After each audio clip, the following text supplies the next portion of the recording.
Hey everybody, welcome to Smashing Game Time. We are two brothers that go through gaming's back catalog of yesteryear. I'm your host, Nick, and I have the camera in a new spot, so I don't know where to look. And as always, I'm joined by my brother, Josh. Follow the red light. Well, no, well, see, I have you on one screen, and then I have the camera. You know, I'm just going to move back. You know what? I wanted the new angle. I actually, for those, before the show, we were talking about me doing it like it was found footage. Let me know what you guys think. I kind of like the found footage angle. What if I did it like this? I mean, would you put it like on a stand or something, or would you hold on to it the whole time? I kind of like the movement that goes with it. Yeah, I mean, it's at least an average of an hour that you're holding it. Yeah, that's the issue is the holding it. Like maybe if I had like a steady, not a steady cam, because then you lose the flickering like that. Something to think about for future episode, folks. Josh, I think I introduced you, but you didn't say hello. How you doing, Josh? I'm doing great. Just a little worn. Warm? Worn. Oh, worn. W-A-R-N. Yes. Yeah, it's October. I get that. October's busy month at the day job. Oh man, I can't decide on a camera angle. There we go. That'll do for now. Can you see me, Josh? Am I coming through? Yeah. We'll go with that for now, and then you know what it is? I need a third screen. You don't. I need a third screen, and then the camera screens are overrated. No, I could have like one of those, like how the hackers have the one screen that's sideways, and that's where all their line of code is. That's called the programmer screen. You don't need that. I did that. It's not worth it. I need that. Or, cool people put Discord on that screen, and that's pretty cool too. I've done that too. It is not. It is a pain in the ass unless you have a big enough screen. It's cool. And then like if you're reading like a book, I think I need a book, like a book app. Who the fuck reads a book on their gaming computer? I do. I'm gonna revoke your gaming. I'm taking back the graphics card. I read on this computer all the time. I read comic books on my screen too. I'm revoking everything from you. Why is it? I don't understand why this is an issue, Josh. You don't get the Steam Deck. You don't get a graphics card. You're losing all of it. I haven't played the Steam Deck in a few weeks, actually. That's okay. I haven't touched mine in a hot minute either. I've done the math for the past like 4 months. There's not been a single weekend where I could just sit home and do absolutely nothing, like play video games. Right? It's literally weddings or family events or going out and hanging out with, like, literally we have done something every fucking, like, even this weekend. I was like, for the first weekend in a long time, it's a free Saturday. Yeah, it's a free Saturday, but guess what? Come Sunday, we're celebrating birthday. And guess what, Josh? What do you think's gonna happen when that kid gets here? What do you think's gonna happen there? Hey, you'll get more. You get more weekends at home. I mean, I'm looking forward to not having to do anything because I have a kid, but at the same time, I'll have a kid.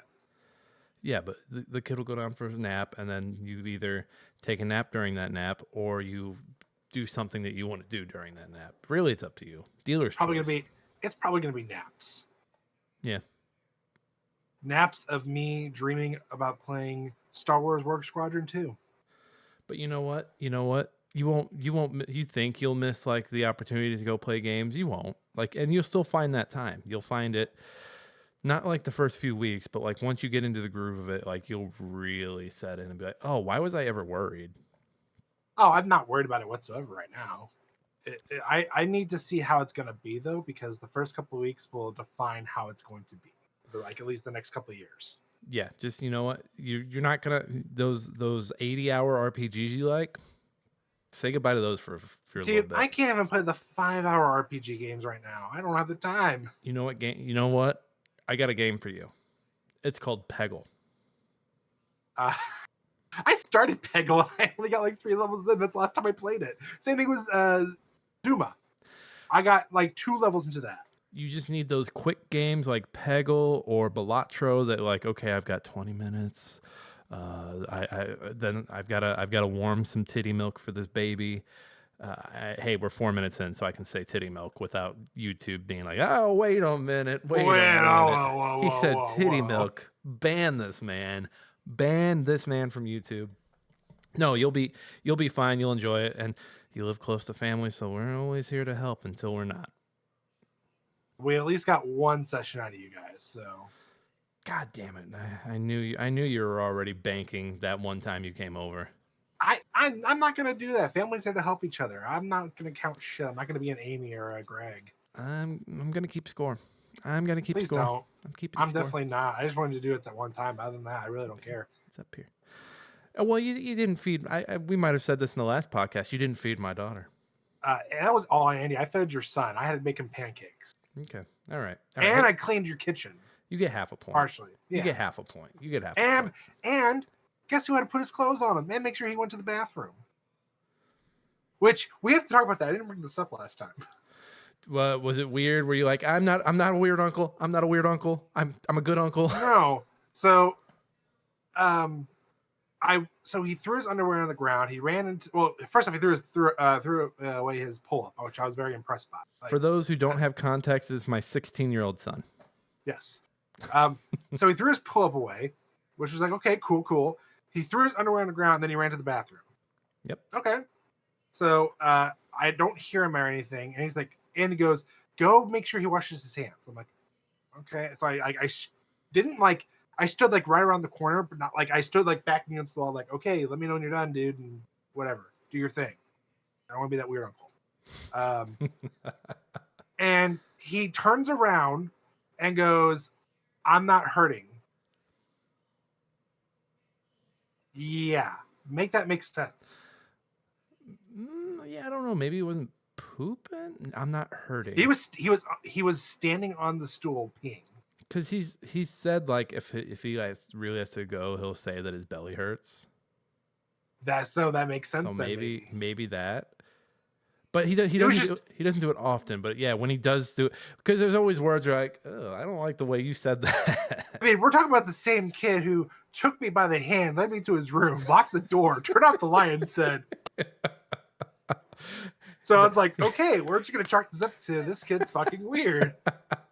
No, he just wants to go play in his room, and it's just funny because hey, I'm not trying to catch a rap sheet or anything, man.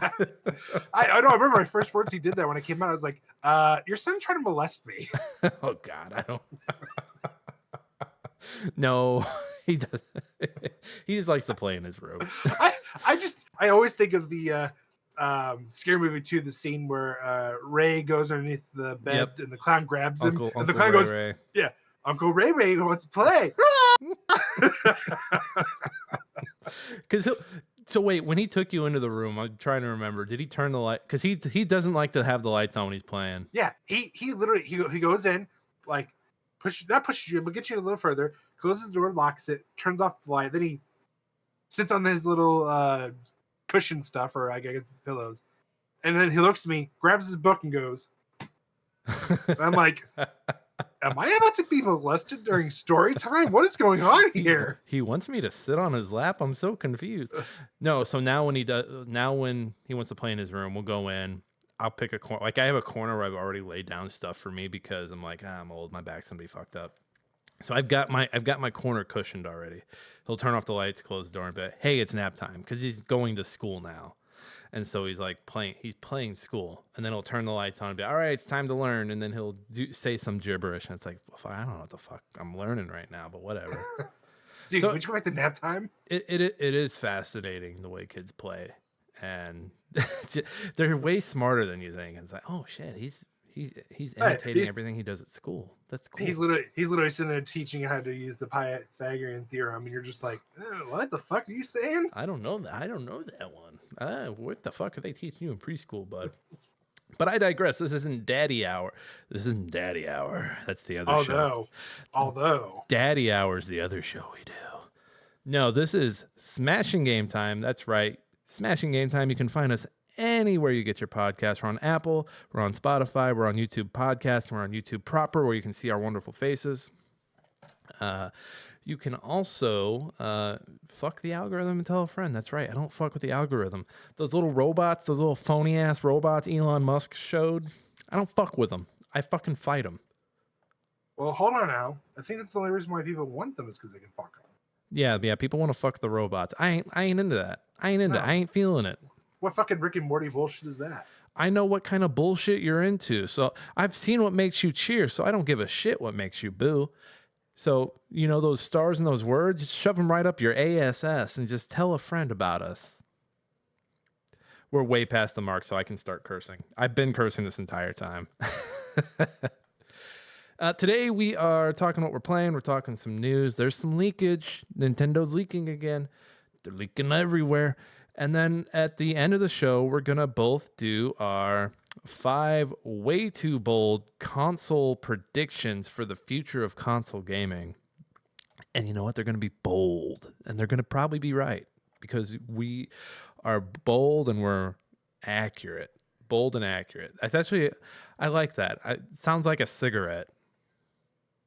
It's like a cigarette you put out on somebody's skin. You know what I love? I love the taste of a good, bold, and accurate. And then when I'm done,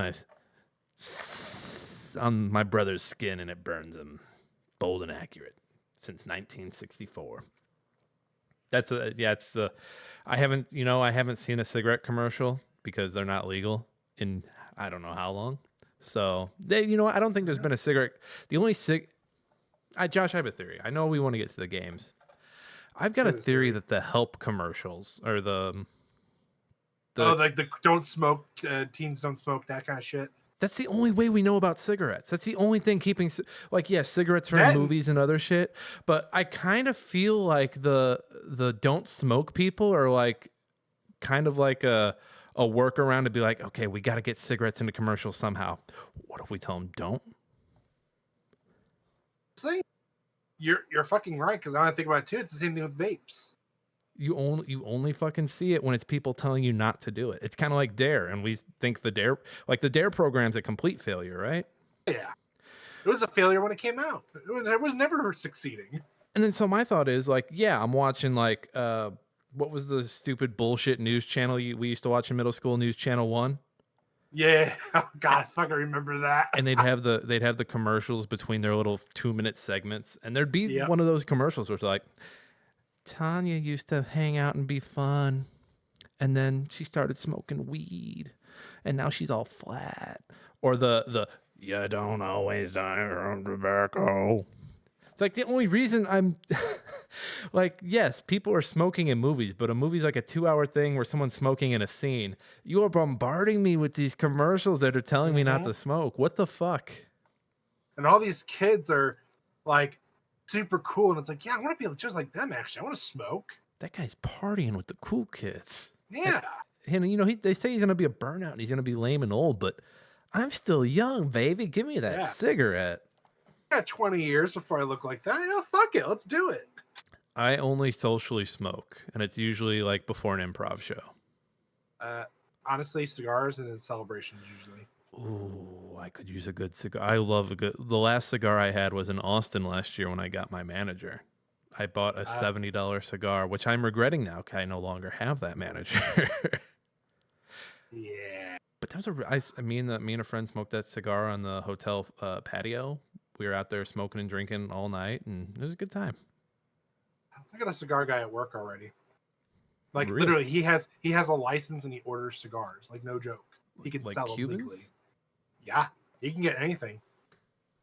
I don't want to alert you, Josh, but I just had another hard drive pitch sell as we were talking about cigarettes and cigars. I need to get into that shit. I need to be funny. Josh, you are funny. You are pretty funny looking. I need to be funny, and we can sell this way, not in a maybe 20 years ago. You go too blue. You go too blue. You gotta stop with the blue. Like you can do blue every once in a while when like it's blue only works for most people when it's shocking. And see, I think what a lot of people get mixed up with blue is like they do it all the time. They're like, "What? This is funny. Come on, man." When you tell 50 jokes, I think you can do. No, I'm sorry. When you tell 100 jokes, I think in that 100 you could probably do 1 or 2 blue jokes. But you can't lead with them. They kind of got to be in the middle or towards the end. That's just how I feel about blue. Like I'm not against blue comedy, but when it's like your crutch and you lean on it and then you're like, because then my issue with blue is that it's the folks that are like, You can't tell jokes anymore. You get canceled. And it's like, no, you're just bad at comedy. What are you talking about? I mean, look at Robin Williams. He didn't have to go blue, and that man was a fucking genius. That man was a good. He was really good at impressions, if I remember correctly. I read his book. Yes. I read his book. What was that? 5 years ago now. Really sad book. Really, really, really, really sad. And I think it made me cry. I think they have a little bit from one of his kids in there, and I can't believe what it's the 10-year anniversary, by the way. Yeah. It's been 10 years. That man was fucking hilarious. So, but you have a cigar guy. I have a cigar guy. So when I sell a script, or I get on a TV show, is what you're saying is I should hit you up. So then I now have a guy. Yes. Okay. He's pretty funny. You like him. How fun is he? Blue? Is he blue funny? No. Is he older than us? I'd say by 10 years, maybe 15. Okay. All right. As long as he's older. I like older funny guys. I don't like younger funny people because I don't find them funny. All the skibbity toilet bullshit. Granted, I only see him for like maybe 5 or 10 minutes a day because I work on the same floor, but we do work for the same company. I do see him. He's literally every time I see him when he's on a smoke break, he is smoking a cigar. Always? Like, wait, hold on. Time out. I had to like work that at a work, like you smoke breaks like what, 5 minutes? 5-10 minutes, yeah. And he's smoking a cigar for his 5 to 10 minute smoke break. So, is it Metal Gear where they have the little collector? I'm trying to think. No, it was James Bond. The World Never Died. Shit. It was the last one Pierce Brosnan did. Die Another Day. Die Another Day. Pretty sure there's a scene where he has like a little holder, a cigar holder. Yeah, so like you flip it open and you pull it. Yeah, it's kind of like a cigarette holder. Yeah. Yeah, he's just got one of those. Yeah, but the cigar is big. It takes it's it's gonna take more than 5 to 10 minutes to smoke a cigar unless this guy's got Paul Bunyan fucking. I mean. Breathing things. I only see him down there once or twice a day, but this man, I'm telling you, he smokes them. He's like a fucking chimney. I could go for. See, the whole thing is like my brain is wired to where like I need to be celebrating something with cigar. Like you have a kid coming, so you've already got the next. Maybe I'll just leap onto your thing and smoke a cigar when your kid's born. But you know that's not until March, so you've got time. You mean I've got time to lose the 20 pounds I want to lose and then smoke a cigar and feel good? Yes. All right. I'm in. I've got the little metal in my mouth, so like it'll like latch on a cigar and like kind of hold it for. Ooh. It's gotta be a good one then. So I'll see what he recommends for it. I'm looking forward to this cigar on March. Oh my God, that's gonna be my one cigar for 2025. Maybe I'll do another one if I sell something or get a new job. Josh, we've bullshitted long enough. Do we want to talk about some video games? Yeah, and I can go ahead and start because we both know where this is going. Josh, have you played any video games this week? No, I'm all work and no play in this house. Have you read any of those comic books that I lent you? Was that a no? I just said no. I just said it like no. Well, we're an audio podcast first, so if you whisper it, it's not gonna come through. No. So, question: are you doing anything for yourself right now? Sleeping. That's Sleeping good. and eating. Sleeping and eating. Just no matter what you're doing, as long as it's something for yourself. I between writing for Hard Drive and then writing reviews for Mark, and then also having the day job and then trying to play games and raise kids. I get it. It can be a lot. And you're like, when you really sit down and you see all the shit you're doing, you're like, fuck, I didn't do anything for me. I get it. Yeah. I need me time. Well, I hope you get it. Take care of yourself. Breathe in, breathe out, breathe in, breathe out. Machine Head. That's all I can sing of the song. It's electric. Or Bush. Boogie woogie. Bush will come for me. Not George W. The Bush the band. There's a radio station around here, by the way. Every time my aux cord comes unplugged, they come on, and I hear the radio station, and it's like playing songs from like the 2000s up to 2010. It's like, oh, I'm so sad that you guys got stuck back there musically, because that was the radio station that was growing with us, and then they kind of just it's kind of like seeing someone Which get. It's kind of like seeing someone peak in high school. It's like, oh no, you were awesome back then. Why are you like this? It's like wait, who? the 105.7 The Point. I for some reason thinking like 104.9. I'm like, I thought they changed to like strictly R&B. No, 104.9's changed hands so many times, but 105.7 The Point, it's like when you're It's young. It's our Keishi. It's our Keishi now, but it's Keishi, for those who don't know, is St. Louis's hard classic rock. And I think they've actually started playing Blink 182 recently. At least they did the last time I was in town. Why?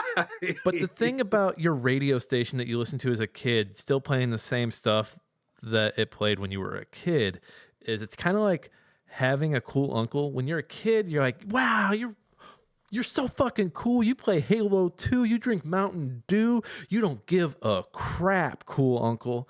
And then you get to our age and you look at the cool uncle and you're like, oh no. Nick is using real life examples in this. Yeah. Josh, by the way, I have computer stuff I have to talk to you about after this. But we'll get to that after it won't be long. It won't be long like the thing last week. It won't, I promise. What was the thing last week? I don't remember, but this week I keep getting an alert that's like, hey, you might have something harmful on your computer. And I have not been doing anything harmful that would happen, that would do this. You're reading your erotica over there, I see. I write the erotica, I don't read it. Games. What games have I been playing? So I haven't been playing any major releases. I have been playing some demos from Steam. Steam Next Fest October. I'm sorry to clear my nasal in the mic like that. But let's see here. So this is the first Steam Next Fest in a while where I haven't had a game to review, or I've had like a bunch of major stuff I needed to write. So I was like, I'm going to play some of these. So I sat down last night, played a handful of demos. I probably played like 6 or 7 games last night. I think only 4 of them are worth talking about. First up is Ballionaire. I know I wrote it as Billionaire here, but it's Ballionaire.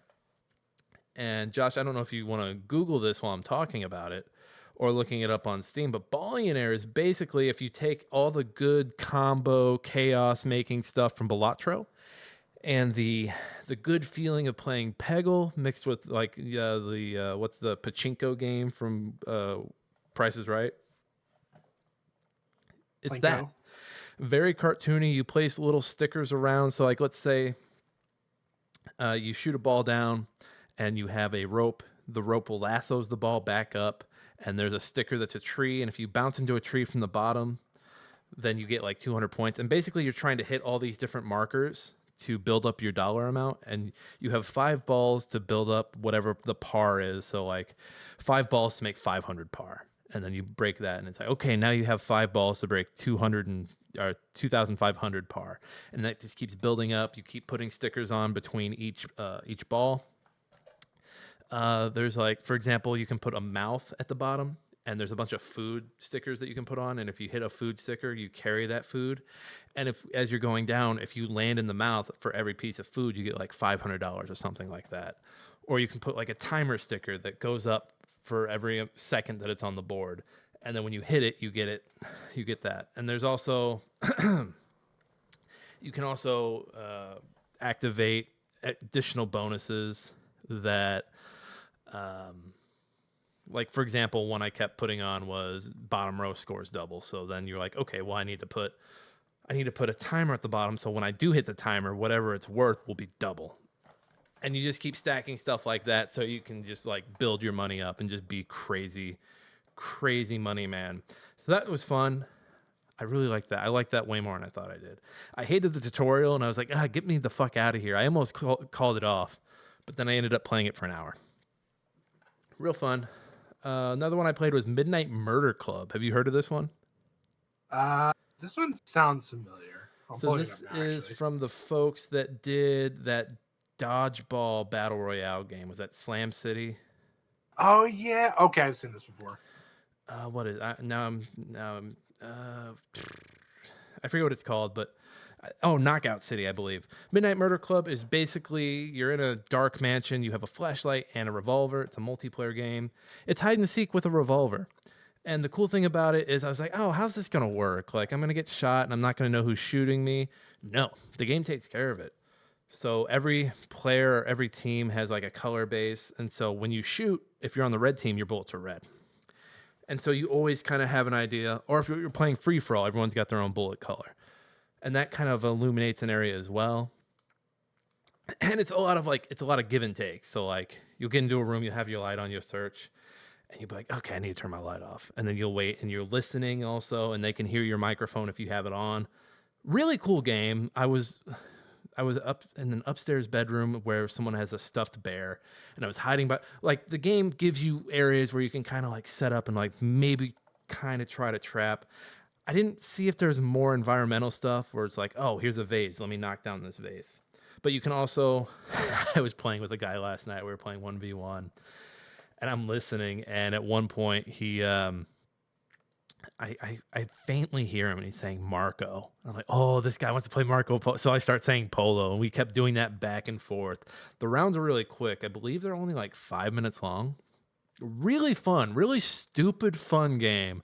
Like, I think if all the brothers had a copy of this and played it, I think this comes out soon too. Yeah, Q4. So it'll be out maybe tomorrow. Who knows? I really enjoyed that. Another one, I haven't played Citizen Sleeper 2. I meant to try and get some time in with it. It didn't happen, so I'm taking it off the list. Keep Driving was another awesome one. So it's very, very early 2000s road trip. You're just this loser kid. You kind of create this character at the beginning. You can determine how good of a relationship you have with your parents. You can determine what you're going to take. You're a kid on his own, and you're going to drive to a friend's house who's like 3 towns over, and you have a certain amount of days to do it. And when you're on the road, like, you can run into things that happen. So, like, for example, if you end up behind a tractor, it's kind of like it's a turn-based battle. So you have these cards, and you have to clear these conditions to get around the tractor. And you just keep doing that until you get into the next town. And it's just good, stupid fun. I eventually failed the run I was on, and I had to call my parents, who I said I had a bad relationship with, and it was a game over. And a lot of the game is managing how much gas you have, the durability of your car, if it's damaged or not, and then also your energy. So if you run out of energy, you fall asleep behind the wheel, and that causes car damage. It's way deeper than I thought it was, because then so I was a punk rocker, so I was taking my guitar, a case of beer, and my favorite video game. And you can put stuff in your glove box, anything else you put in the back of your car, like kind of like the Resident Evil chest. And so you're managing storage like that. You can pick up hitchhikers who give you additional abilities. You can take random jobs. So like I took a job to take a band's gear 1 town over to make $100. You're managing your money. It's a really fucking deep fucking little demo that I played. I fucking love it. And I think that's out soon too. I loved it. Oh my God. Keep Driving. I'm going to keep playing it. It says to be announced. Fucking put it out now. Put it out in early access. Like, I played it for 30 minutes and I was like, wow, this is really fucking good. I want to keep playing this.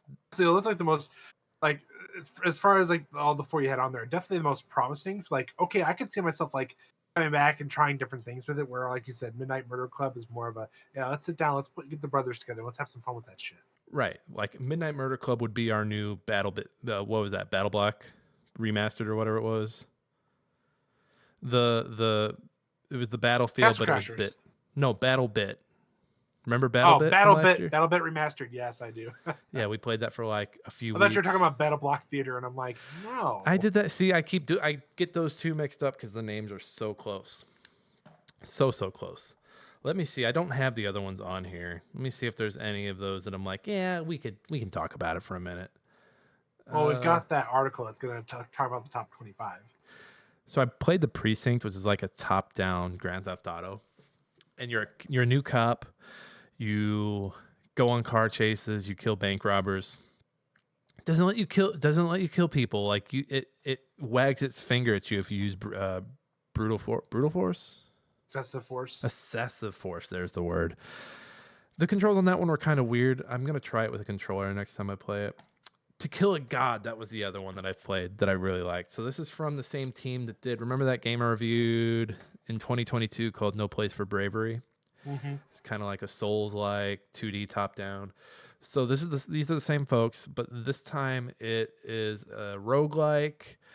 You start in a room, you have your character. So I had a character with a bow, and then it pops out to this thing that looks like the sphere grid from Final Fantasy X. And Okay. I was like, okay, I'm picking my abilities based on the sphere. No, this is the map. So you're in your starting area, you pick a sphere, and it's like, okay, enemies in here suck dick, but if you win, you get this item and this item. And that's the game. You're going along the sphere until you can find a boss on the sphere. And I was like, oh my god, I forgot how good the sphere grid was in Final Fantasy X. Arguably, still one of the worst leveling systems. I like the sphere grid. What's wrong with it? I mean, honestly, when anything beats 8, it was just obnoxious with either, oh, you get to level 99, but everything else levels up with you, or you can just spam the shit out of draw on these particular enemies to get these magic and then attach it to yourself and become instantly powerful. That was me. That was me. I think they should all just be like how Legend of Legaia was, where just use your Rush Saru. That's all you got to do. Use your Saru, use your Rush Saru. Do your combos, like chain your combos together. If you level up, you level up. I don't think the enemies leveled up with you in that one. No, they did not. And I think, I played one. I'm not going to talk about the bad ones. I played one that was a lot of anime, a lot of anime and a lot of furries. And any time I see it, I'm like, no. Did you see Sex with Hitler 3D too? Of course you saw this. Of course. No, I'm joking. Unless that's your real thing, I was just fucking with you. I did something to my Steam recently. I blocked something, and now it's like blocking every. There must be games that have the wrong tag, because I think I've blocked like furries or something. And like, for example, No Place for Bravery was blocked. So like, if I search it, it doesn't pop up. It says, "Hey, you have games blocked to match this." And it's happened so many times now, where I'm like, "What the hell did I block?" It's not so much, I think, with Steam. I think after a certain amount of comments, who like if they do like a tag, I think it automatically attaches the tag to it. So someone probably kept putting furry. Because I do remember there being like a fox character in that, but it wasn't like furry. It was kind of like how does Dead Souls do like anamorphic characters? No, not that I can remember at least. It was just weird. And then I'll play like these very very anime ass games. I'm just not for it. Like I'm excited to play Citizen Sleeper, but I also remember that first one kind of being a little on the anime side. The only anime game I want to play right now is Sparking Zero. Sparking Zero does look really good. I honestly, everybody's like, the thing I keep seeing, the two TikToks or two memes I keep seeing are, when you tell your dad, no, you won't give him another beer, and it's Goku punching Gohan. God damn it, I forgot about those.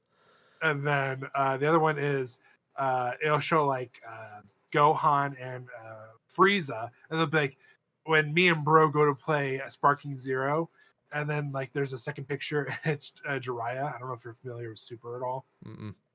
The big alien guy who's really buff.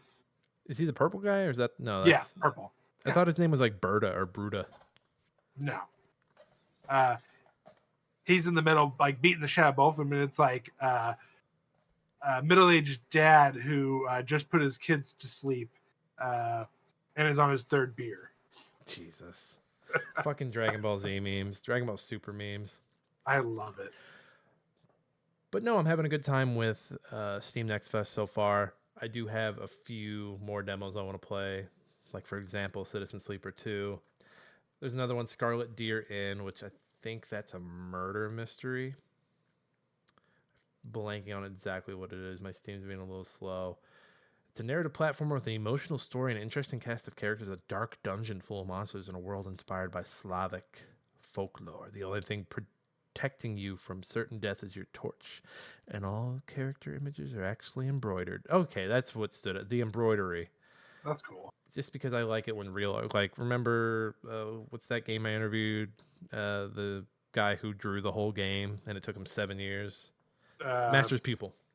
Yeah. I like when the art's like, oh, you've been working on this your whole life. Holy shit. Or a good chunk of your life. House Hopper is like a game where you can throw objects around. It's kind of like a golf game. There's another one. Atomic Owl looks like a good ass. Josh, go ahead and look up Atomic Owl and tell me that does not like based on the logo and just the backdrop of it. Game looks pretty fucking cool.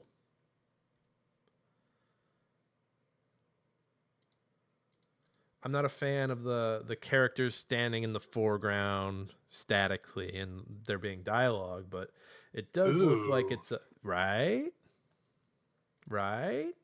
It's giving Metroidvania. It's a hack and slash, but I think it's more of a Metroidvania. I'm okay with that. It looks very pretty. It looks like a spiritual successor like Mega Man. That too. Almost. Time chess is chess with a rewind function. I don't know. I've been wanting to play more chess, and I was like, this is perfect. It's because I haven't played. What's the chess game with the shotgun? It's like Rook with a shotgun or something like that. It's out there, Josh. It's out there. I mean, I believe it. I'm drawing a blank right now. I don't know what the hell you're talking about. Yeah, I'm blanking on it too. Hey, we've talked plenty about games. You want to do some news? Let's do some news. Read all about it. Latest football scores. Morning paper. Morning star. Paper, mister? It's time for old news. Do some news. What do you got first? All right, coming up first, Bandai Namco canceling games and cutting staff. This is a Gamer article written by Carly Garcia. Yeah, just another big hit in the gaming community, especially a very odd one. So I saw that they're not really firing folks. They're doing the Japanese practice of Odashi Beya, which I thought was also like I thought that was a worldwide thing because they do it in what's the show? Silicon Valley. Big Head, and a few other characters that they don't have on a project. They just put them up on the roof and let them hang out. Yeah. And the joke is that Big Head is so stupid. He's like, "Oh, we just get to hang out. That's cool," and everyone else is like looking for a new job. But yeah, it sounds like it's Bandai Namco putting these guys out the pasture and just being like, "Hey, just hang on for your next project." And these guys end up leaving because they say hang on for your next project, but really are they? Is there a next project? Baffles me since Sparking Zero had a huge success within the first day, selling 3 million copies. It makes me wonder if they just overhired after during COVID. Have they had layoffs since COVID? No, I think this is their first layoff since COVID. Yeah, I think just like everybody else, they overhired probably. And now they're like, we get. And so the shady thing about this is if they get you to quit, they don't have to pay you severance. So that's what they're hoping to do. Because it also sounds like in Japan, it's harder to just fucking get rid of you. Well, it sucks for sure, but at the same time, if you were working on, honestly, their games for the past couple of years, they've been pretty good. Like they haven't had one that's been like don't get me wrong, like yeah, to like an average gamer, they might be bad, but to people who love the genre or who even love the IP that it's tied to, they'd go crazy for their shit. There's a reason why Bandai Namco's games tend to stay on the more expensive side after a release. Well, and they kind of do the I don't know if they made it popular or Platinum made it popular first, but they kind of have the same practice where it's like a one for you, one for me type thing. Like Platinum would do, okay, we're doing our Avatar the Airbender game because we do that and that lets us do Scalebound never came out, but you get the point. We do the license game for Big Brother and then thank you, you're done, go do your own thing, and then they do their own thing. Bandai Namco kind of the same way. Sorry for those who are losing their jobs or sitting there, but hey, you know what? If they just have you sitting there, if it were me and I'm not doing shit and they're just like putting me in a room and telling me to sit there and do nothing, I'm like, okay. As long as I'm getting paid, I'll do it. All right. I'll bring in my own laptop or something, or I'll watch a movie or something. I've got movies to watch for my other podcast, so let me get paid for that. But heart goes out to those affected. That sucks. Hopefully you land on your feet somewhere else. What's next? Big win. Xbox Game Studios leadership changes see rare boss take over. When I first read this headline the other day, I was like, rare ball. Like, is he hard to find? I didn't real. It took a minute for me to realize. Oh, rare, like Rare the studio. Yes, Rare the studio. So Greg Duncan is going to be taking over soon. I think it's here, November. Yeah, which is great news because honestly, and I don't think it's his fault, but Alan Hartman, his leadership has not been the best. But once again, he's only been there since November 23, I believe. Former Yeah. Moores was made head of Xbox Game Studios in November 23. So he's only been there for a year. Yeah, no, I'm not saying like that's what I'm saying. Like, it's not his fault. He's been there for it's technically not even a year. He is fulfilling a contract. He was coming in during he was coming in when Xbox was getting ready to turn around and have to do all the shit people weren't going to like. Basically.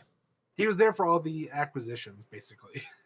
Well, no, so Activision was acquired last year. I don't think they've acquired anybody since Activision. I think they've been, because they've had to kind of lay low and kind of start firing people. No, I'm saying he was there for all the changes during the acquisition. Blizzard at that point, Blizzard had already been Activision Blizzard had already been was getting ready to be acquired, and then before that it was who was it before? It was yeah. But Hartman was not in this position until last year, Josh. He wasn't. This was already. He was. I know that I'm Forza Motorsport. It's right here. I'm saying, so they had already acquired them, but that just because they were in acquisition means they're in the process of taking over. That does not mean that they have already done everything. I mean, no, this was done. This was done last. Josh, Activision was because remember Activision, that news broke that they were getting Activision back in 21, back when I used to come over to your place all the time, and that didn't close until right around this time of November 23. And now, so this guy takes over in 23, head of Xbox, probably, hey, studio over here do this game, studio over there do that game. Oh, the we got to fire you guys over here, you guys over here. He basically was there to all right, we got to clean up a little bit. Hey, you guys, you fuckers over there, you go make a game. Da da da da da da. And I mean, looking at the games that still haven't come out yet, but I mean, I'm sure he had somewhat of a, hey, I cracked that whip and got them working on that.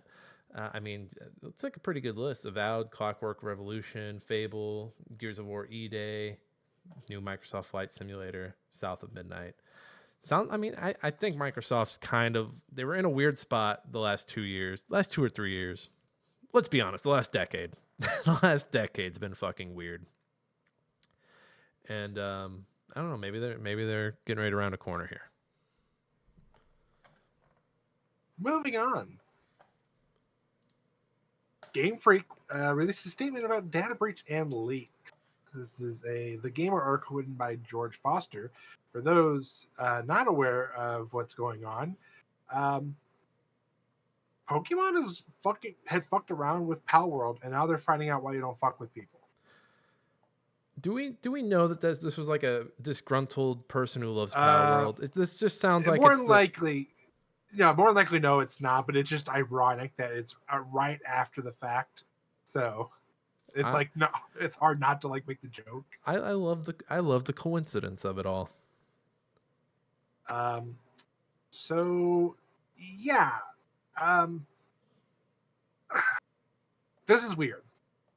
So basically Game Freak comes out and basically says, first off, they apologize to their employees, hey, we fucked up. But at the same time, in other statements, they've come out and said basically everything that they took was irrelevant or just not even lore based. There's been old assets. Yeah. There was some staff information that was also leaked, so that's where they were. That's why they were apologizing to staff mainly. But really, as far as anything important, you're not gonna. The next Pokemon aren't getting ruined. They don't even have the actual titles of the games. They're they had the project, the code names they gave them. But even then, honestly,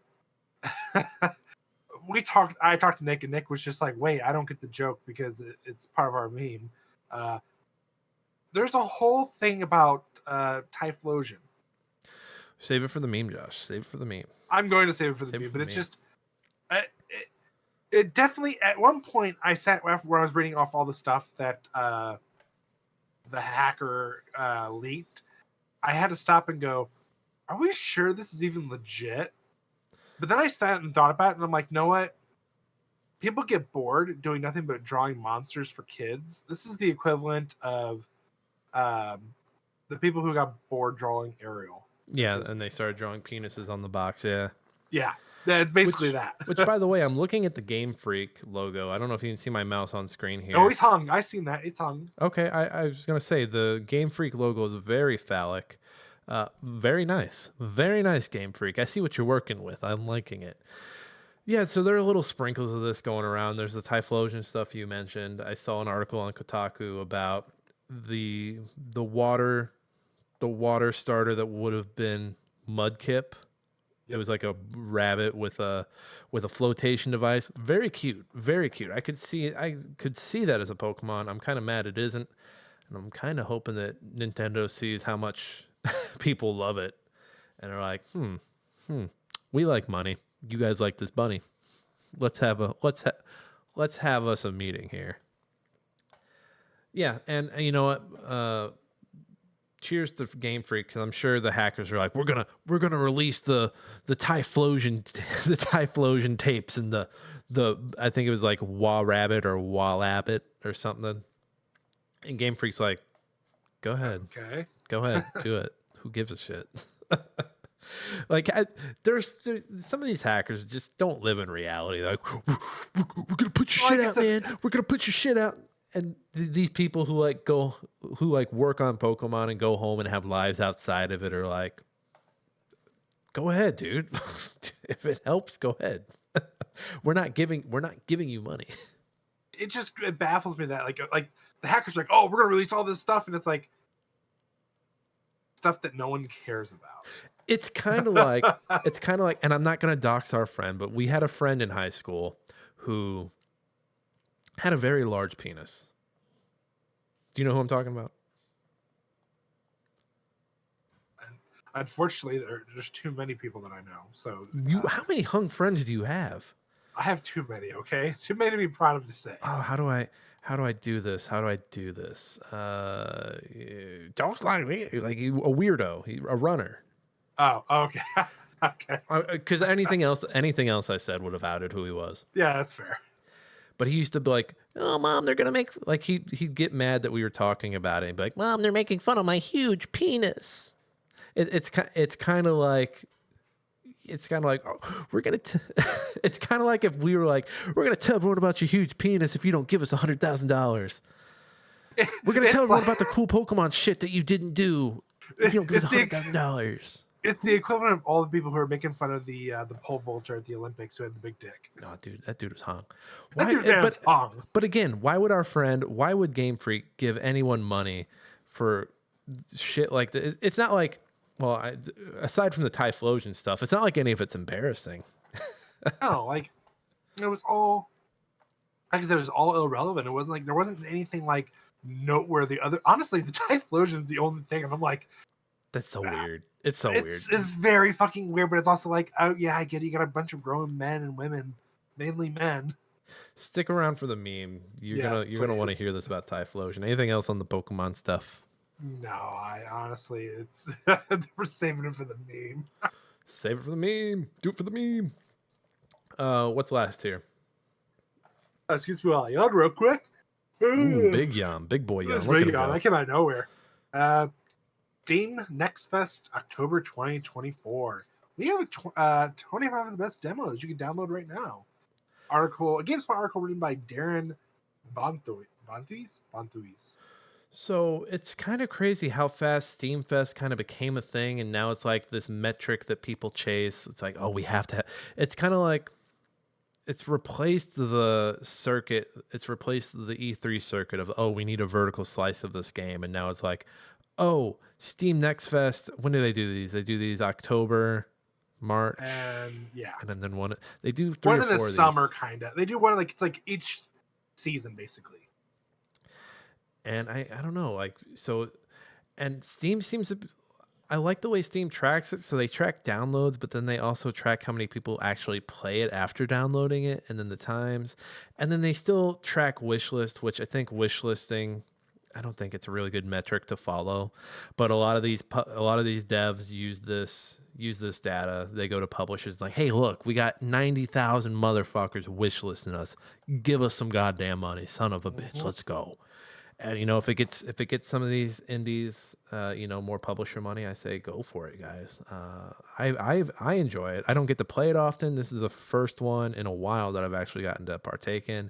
This Diesel Dome Oil and Blood looks really good, just based off That's a great fucking name for a game. Diesel Dome Oil and Blood. I'm gonna guess it's like some. What happens when you combine? Let's read this. What happens when you combine Vampire Survivors with Doom? You get Diesel, Dome, Oil, and Blood, a frenetic first-person shooter where you have to use parkour and bullets in your attempt to take down hundreds of enemies. The odds are always against you, but you can craft game-breaking builds and run with V8 powered weapons. Hey, I'm gonna try it out. I'm gonna download it. Hey, there's Midnight Murder Club. We were just talking about that one. Look, it's already making waves. And there's some Nights in Tight Spaces, sequel to Fights in Tight Spaces, good for them. There's some of these where it's like you'll see like a major company putting out a demo. It's like, what are you doing here? What are you doing here? What is it? Like that Ninja Turtles one, I don't remember who was publishing that, but it's like, come on. You have the IP. Get the fuck out of here. What are you doing? Delta Force is back. I saw this one. I thought about downloading that one. Yeah, just, hey, do yourself a favor, go play Heartworm. I'm going to actually add that to my thing right now, just because I am in the mood for spooky games. And you know what? They make them a week long. And you know what? You could go through all the lists, and you wouldn't see all the demos, because there's so many demos. I will say, seems like there's a lot of junk. And that's just me, like, being a non-anime fan. I hope Ballionnaire's on here. It better be. Dude, I don't think Ballionnaire's on this list. Ooh, look at Chrono Sword. Which one? The very last game, Chrono Sword. Oh, you're scrolling on your own. Yeah, of course I am. Ooh, that does look good.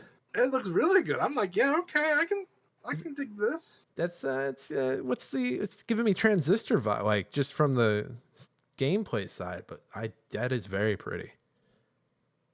I might have to when we get off, I'm gonna have to. Ooh, they have a bonfire system for sure.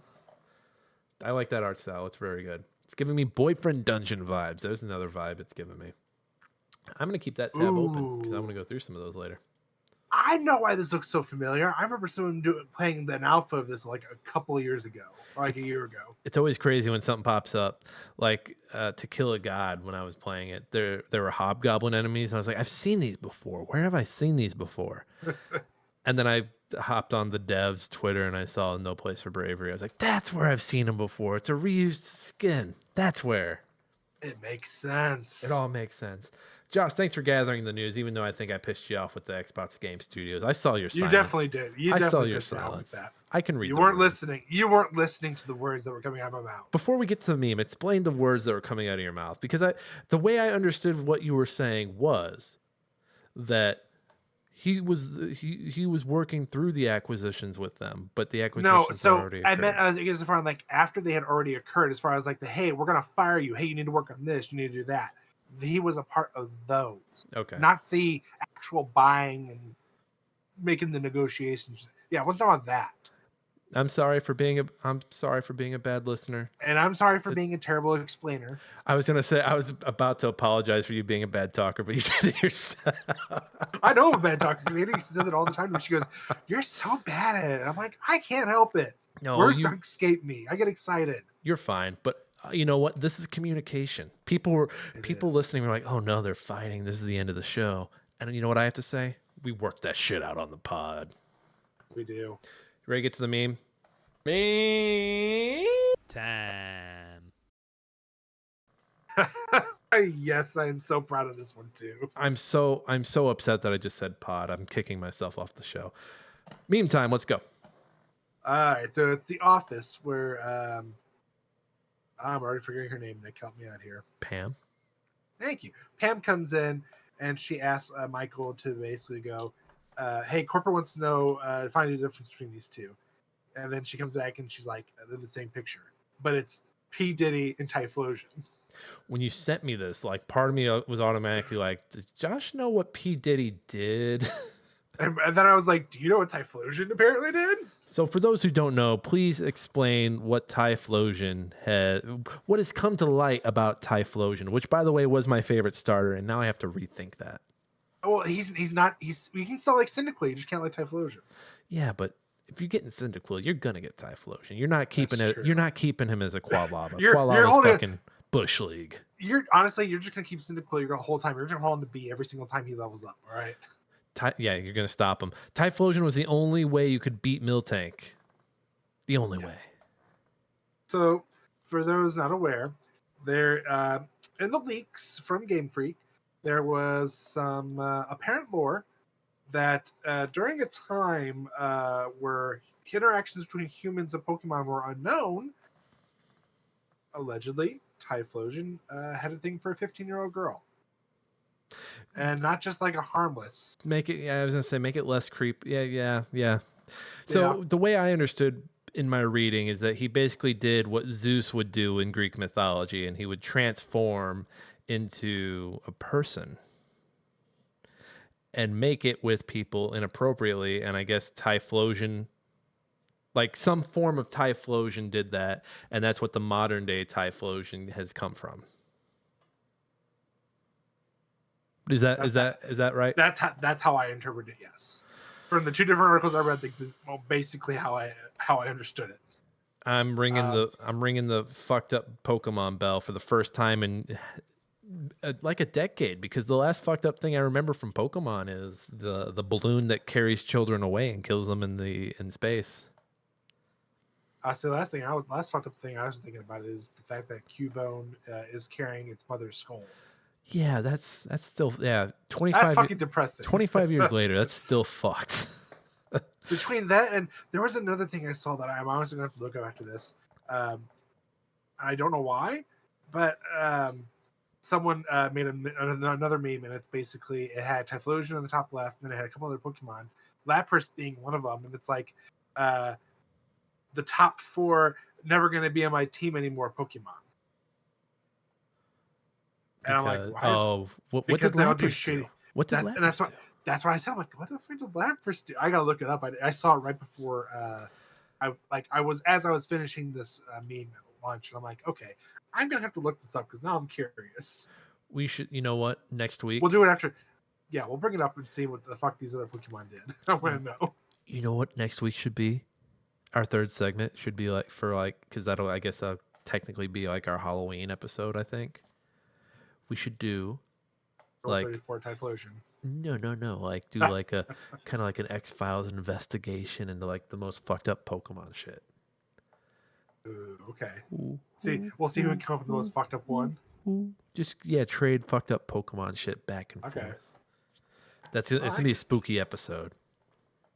I like that idea. That's good. That's a good one. That's just good. remember, write that down. Write that down. Write it down. I don't have a pen. Oh no. So hey, we're gonna move into the third part of the show. We're gonna be a little ballsy here. We're gonna make 5 bold predictions about consoles 10 years from now, and the state of consoles 10 years from now. Excuse me. Fucked up Pokemon segment. I'm writing down that so I don't forget it. So, there's always so much talk about the consoles and everything, and we're on the precipice of, I think I'm using that word right, of the Switch 2 being announced, and PS5 and Xbox Series are kind of in there. They're heading to the old folks' home soon. So we thought, let's predict the future. Josh, do you want to go first? Or you want me to go first? I'll go first. I'll be very bold with this first one. Let's hear your first one.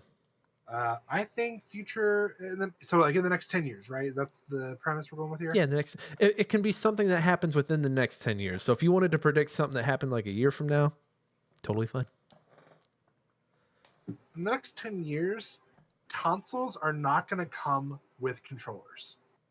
Oh, it's kind of going to be like the charger situation where you don't get a block. It's like, you got to buy the Yep. controller separate, bro. They want it. They're going to make you pay that extra money because they're starting to lose. They're starting to see that they're losing more money, and they know that you're going to buy an extra controller anyway. So let's go and make a deal with it. Let's like, hey, if you buy the console, you buy 2 controllers, you get like $50 off or something. Yeah, I think they went a little too hard into the Premier controller side of things. And now they're like, oh, fuck, like we're making all this money on the Premier controllers and we're losing this segment because we're giving people controllers when we could be pointing them in the direction of our Premier control. Josh, that was a really good fucking prediction. Look at you. Are you an economist? I just like to think that, hey, what can we do to fuck people over knowing that they cannot do anything about it? You're sick fuck. You're sick fuck. I've got one. I think in the next 10 years we're going to see the return of the Game Boy. I don't think Nintendo's going to want to splinter their player base with a home console and a Game Boy console.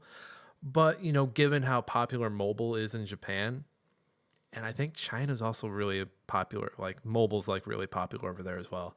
I could see them trying to do something that's like Game Boy Advance SP size or Nintendo 3DS size, like trying to get back into that. I don't know if it'll have a gimmick, but something that has like a social aspect, because Nintendo's always been good with the social aspect. Like the 3DS had Street Pass, which I thought was always fun.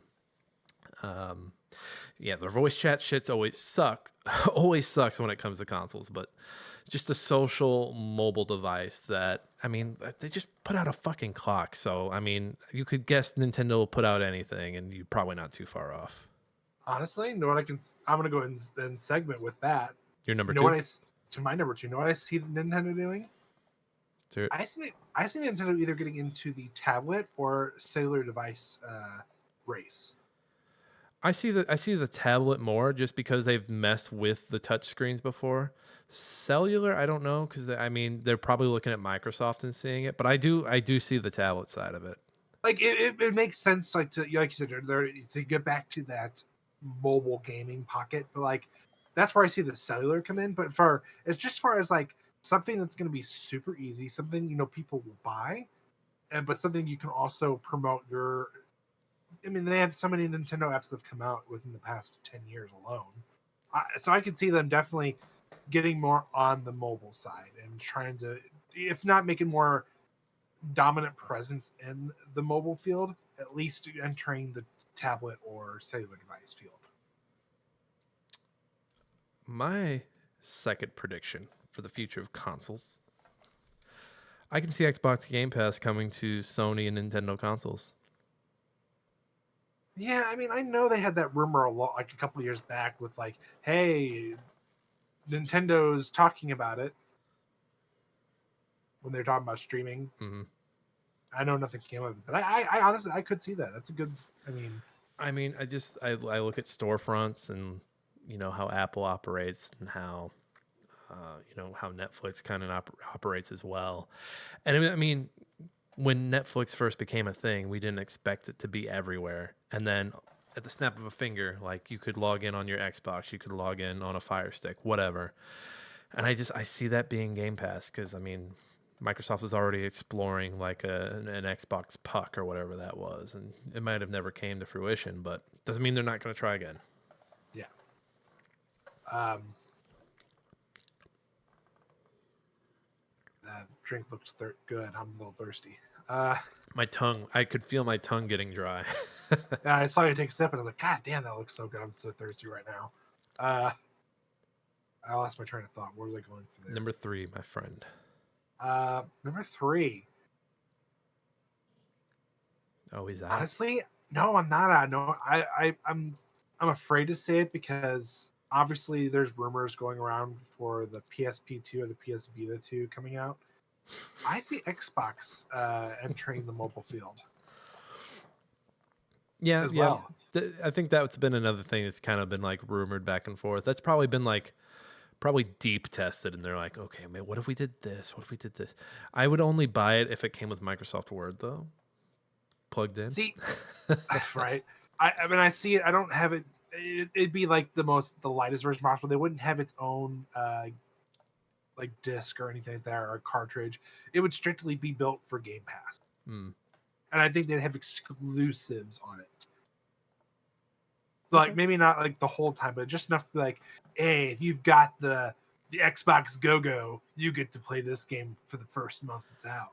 I kind of like the Xbox Go. I just named some shit. I don't know. It's right up there with Brumach buddies. My number 3. It's my number 3, right? You went first. Yeah. Yep. My number 3 is I could see. So we're in the middle of like we've been in the middle for a while of remasters, remakes. I could see us kind of getting away from that and kind of remakes and remasters, and I'm air quoting, going in the direction of like the historical side. So kind of like that Karateka game that came out. Was that this year or last year? The Atari game. I could see more games having like that museum type feel, like the Braid game that came out early. The Braid re-release this year that came out with all the audio tracks from the developers and the folks that worked on it.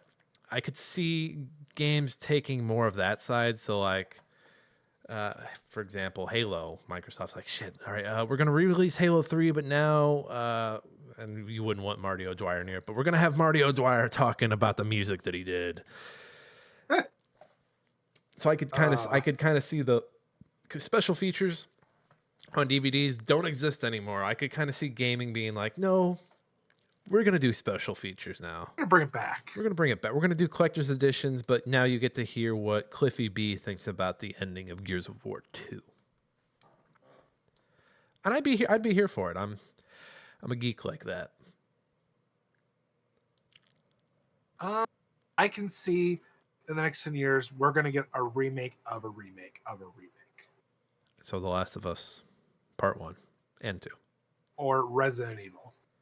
The first one's overdue for it. The first remake, No. Josh, is 22 years old this year. So I get that, but I'm saying like it's just bound to happen. Someone's gonna eventually do it, and I do see it being The Last of Us at this point. Like that, like either them or honestly, I would even scream out Skyrim, because even though it's just different versions on different consoles, it's essentially just a remake or a rehash of it. That's all it is. If Elder Scrolls 6 comes out and bombs, they're going straight back to Skyrim. They're going to just re-release Skyrim. They might even do a remake. They're doing a remake on Oblivion, aren't they? Or they're doing a remaster? Remaster on Oblivion. Okay. Yeah, I could see. Yeah, more remakes. They're coming. They're coming. Here they come. They're on their way. I'm not stalling for my number 4 because I just forgot what it was. I'm not. I promise. I swear. I'm not stalling. I'm not. He's stalling. I'm not stalling. No, I was going to do my number 4 for my number 5, but I'm going to do it now. Microsoft's getting out of the console game, you guys. It's over. They had a good run. They did it for 24, 25. By the time they announce, it'll be like 27 years. They're getting out of the console game. They're going to do their little puck. They're going to let gamers down lightly. They might try to emulate what Steam has done with the Steam Deck. And can you blame them? Can you blame them at all? Steam is sitting pretty with the fucking Steam Deck, and Xbox is over here saying, "What do we do with the Series consoles?" Which is nothing. So they're getting out of the console game. That was gonna be my number 5, and I blew my load, so now I have to go back to the drawing board. But yeah. Well, so then I have to ask, Nick, if they go that route, is it just going to be Sony versus Nintendo, or is it just going to be they live in their own little lands because they're that distinct? And or do you think they'll even go back to what the PS1 Super Nintendo? Remember that whole development they had, and they've backed out last second. I remember that, and no, so they won't compete just because they're two completely different animals. Right. So I'm saying, do you think they'll get that where it's a collaboration again? We'll see like the switch to PS6. They're gonna call it the PlayStation Cube. Ooh. The PlayStation Cube coming in I like 2028. No, they'll still compete, but they won't really compete. Nintendo doesn't give a shit about fidelity, the console fidelity. They don't give a shit about graphics. They're just gonna deliver fun games, and Sony's gonna still be beating their AAA drum, be like, "Hey, come get fucking Last of Us Part 4." Come get Skull and Bones 2. The second quadruple A game. Oof. No, thank you. No, thank you.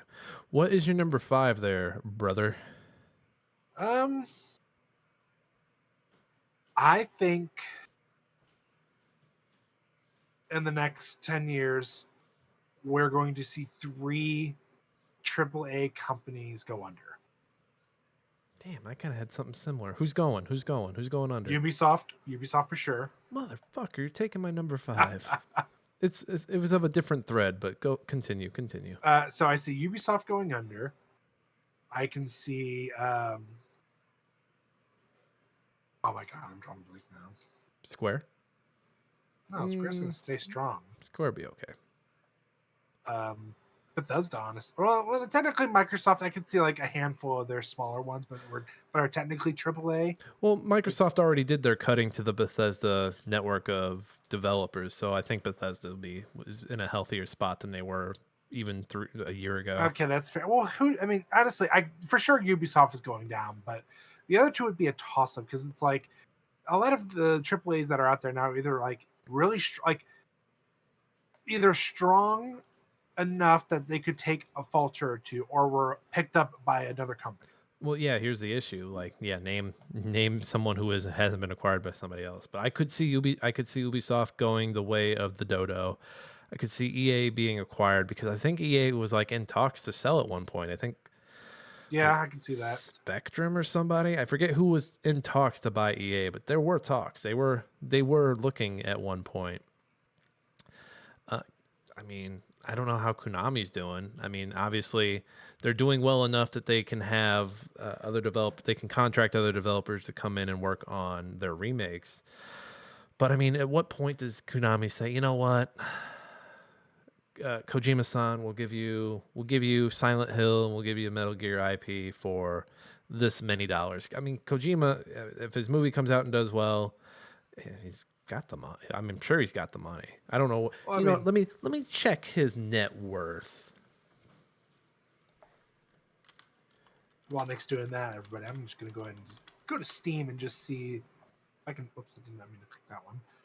Just see if I can find another AAA company, because apparently I'm drawing blanks on them right now. So celebrity net worth, which I completely trust with my life, can't do wrong, says Kojima's worth $30 million, so he might be a couple million short. But you're telling me he can't get a bunch of investors going and be like, "Hey guys, I'm gonna buy Metal Gear."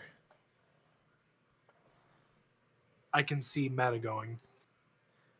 You can see what? Technically, I know Meta. I know they're not a AAA, but I can see them just bringing. So VR would just almost be non-existent as far as you'd only have Steam's. Is that the Oculus? No. You'll have Steam's VR. Steam is that Ever? No. HoloLens? No, that was Google. It's Microsoft. I think once the Quest goes, there really isn't, besides Steam's, there really isn't, other than PSVR, but that doesn't really count. You have to buy an adapter if you want to use it on the PC. But I think once Meta is thrown out, I think VR gaming is going to be officially dead. And I can see that happening in the next 10 years. I think Steam is the Vive, right? The Vive? No, that's HP. Man, what is Steam's heads? I don't even know. There's so many. Top sellers. Nope, not that. It used to be you could just click on here and it'd be like one of the first 2 things they had. It didn't give me the Valve Index VR kit. Yes, that one. There it is.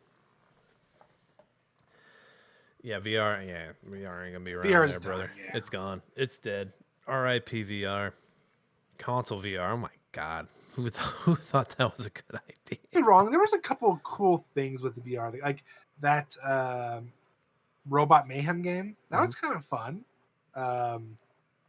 Honestly, that Gorilla VR, even though it was the worst thing I've ever done in my life, honestly, really good workout. really like it hurt. But then just hearing a bunch of 5-year-olds screaming on the top of their lungs every 5 seconds when I'm trying to climb shit and run. When you're trying to monkey around. Yes. just trying to ape out here. Leave me alone. Probably one of the most fun games of tag I've ever played, though, in that game. Like seriously, that it sounds bad. I don't know. Have you seen the videos for it? Mm-mm. So it looks very much. It looks like a PS2 VR game. Like the graphics aren't like top notch, but you have to use like you don't use your thumb. Like you actually use the motion, and you have to like walk like you're walking on your hands.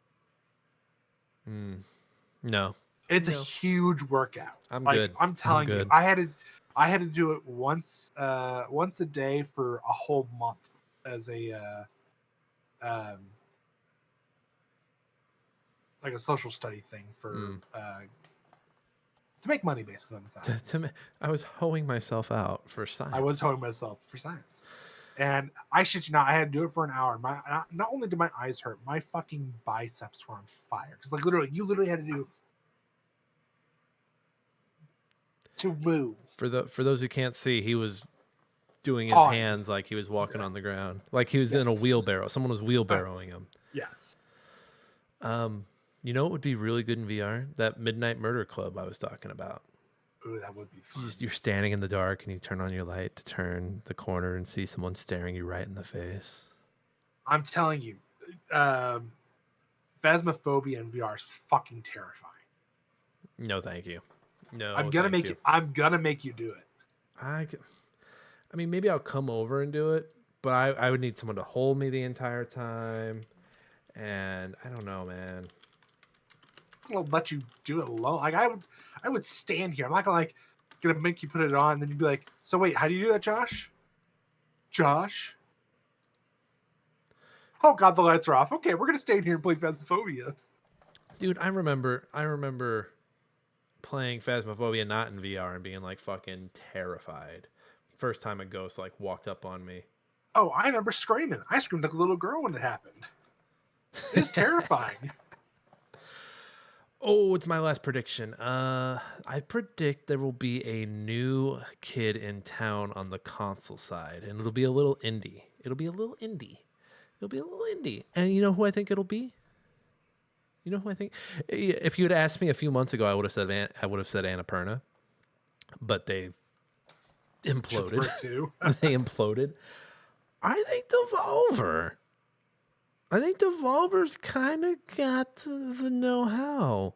Like they've been publishing a lot of good stuff. I don't know. They kind of seem to know what they're doing on the business side. Are you saying like they'll wrangle in all the other indie developers and say, "Hey guys, come to our platform and our console"? I think they'll be, because I mean, you look at Steam Deck, and that's basically like before Steam Deck came out. That's what Nintendo was doing. Nintendo was like, "Hey, like." All these indie games are locked on Steam, and people want to play these on their consoles, and they're getting them. They're getting them later on their Xboxes and PlayStations. But if they come over here, they can play them on the go, and they might not run the best. But hey, for the Switch, for Nintendo, people don't give a shit if we run the best. And then Steam Deck came out, and Steam was like, "Hey, all those fucking indie games you got, you can play them on the go." And they don't run like shit. I mean, again, these are bold predictions, so I'm 100% right here.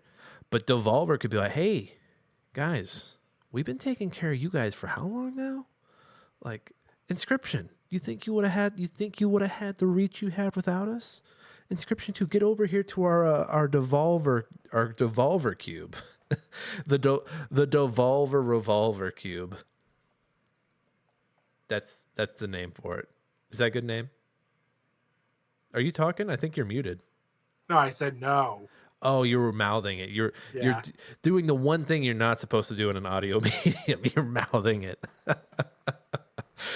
Terrible idea. No, okay, he's mouthing again. He's saying, "Great idea. I'm just doing this. It's a bit. Thanks, Josh. Thanks for agreeing with me. Yeah, go fuck yourself. But no, again, Devolver has been hitting the pavement. I think they'll be pretty big 10 years from now. And, you know, once you're like a big once you're a big publisher, like what's the next step? And again, I'm not this crazy dude. It's like everything's got to keep growing. You got to keep going to the top, man. But I mean, once you've kind of done a bunch of stuff, you're like, okay, what's next? And I see Devolver being those guys because Annapurna, she gone. She gone. I would like Annapurna to come back. But that's a hard coming back to right now. Yeah. But hey, those are our bold predictions. So come back 10 years from now to tell us how fucking wrong we were. Hey, we reached the end of the episode. That's right. We did it. You're here. We're here. We're all here together. Let's run through our end of the show stuff. So I'm still working on my GameCube piece. I'm also doing a piece about the Steam Fest. I'm going to have that out soon. I've already written up a few paragraphs on it. And then I've also, you heard at the top of the show, I just got a new piece over at Hard Drive Sold. Josh, let's see if this makes you giggle. You ready? I'm ready. You're always my test after I get something approved. We played an early build of Titanfall 3 in a dream we had last night. Okay, that's good. All right. That's good. All right, cool. All right. That was fucking decent. I loved it. Okay. An early look at my piece. I have to go write that. I'll probably do that tonight. Josh, well, and also you can find me Twitter at That Kaufman, YouTube, and Twitch at Nick Fat Knight. I'm also going to be doing a review over on Ringo, the Ringo YouTube channel for that's Matt Fresh's YouTube channel where he does the early reviews of games before they're even out. And if you go over there and read the comments, they're always hilarious because people overreact, and it's amazing. Very entertaining. Very, very entertaining. Josh, where can the people find you and what are you working on? So you can find me anywhere and everywhere. I'm Josh Saying. As far as working on, I'm almost finished with my piece on physical media and why we need it in the gaming culture for sure. I forgot my other one I was working on. There's another one. I just can't remember off the top of my head. Saved my life right now. Was it a retro piece? 'Cause I talked about Splinter Cell last week. I need to get back to that. No, it was something about indies. Oh, okay. I'm pretty sure. Well, I'll have to go back and actually listen to it. No, I'm drawing a blank right now. I actually have to just go back to the last week and just put the last 5 minutes ago. What the fuck did I say? Because honestly, I know we talked about it and I started working on it, but I was working more on the physical media one first. Cool. And yeah, I think that's it. I think that was thank you as always to Alex Marvin Clark for our intro and outro song Hunt Him Down. There's a link to his SoundCloud in the show notes. Go check it out. Alex is a great guy. As we said at the top of the show, we're wherever you get your podcast. Fuck the algorithm. Tell a friend. That's right. We don't fuck with the algorithm. Your words and stars mean nothing to us. Tell your friends, damn it, if you even have any. And we have a website, smashinggametime.com. I actually have to pay the bill for that in 2 days. So if it's gone down, it means I've skipped town and closed my credit cards because something's gone terribly wrong. And you can also find Smashing Game Time anywhere. We're on Twitter. We're on Instagram. We have a Reddit. We don't do anything with it. Just kind of sit in there. So if you want to go in there, go crazy. Don't say anything hateful and get the Reddit banned, though. Or do. I don't care. I don't remember. Did we ever even use it? No, not even once. I remember we made it, but that's as far as it got. I mean, that was when Jake was with us. I think hold on. Let me see. Josh, when's the last time we had a third person, by the way? It's been a while. All right, Reddit. But then again, we were also on vacation. We were on break for a little bit. We were. I went back and looked, and we're only down like 3 or 4 episodes, like 5 episodes, I think. But if you look at like all the times we did Goaty So, like we're still on track for our normal amount of episodes that we would have. Smashing Game Time Reddit. Well, obviously we don't pop up. Let me just go straight up to Reddit. Hold on. Let me see if this is still here. If someone took it away from us. If Reddit was like, they're not doing anything with it. Smashing Game Time. What if it ends up? What if it's a porn Reddit now? Someone stole it. Hey, we're famous. Oh, it's still here. 3 members. We have a lounge. So us 3. Okay, so the last post was 2 years ago. Oh god, dude. Who will win this year's Best Action Adventure category? Did I post this? I think this. Are you mundane stable? That was that's me. That's you? Okay. Well, now I'm going to go look at your Reddit history. That is my throwaway account. That's where all your porn is. Actually, hold on. I'm pretty sure it's my throwaway account. Hold on. We found his porn, ladies and gentlemen. Get him. I mean, go ahead, judge me. Don't give two shits. Get him. Let's hold see on. what sick shit this fucker likes. No, that's actually my extra one. Yeah, we're good. Go ahead.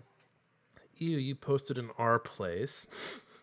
I'm just giving you. I'm giving you saying, shit. I don't remember placing our place. Oh, it's about time for our place. It's been about a year.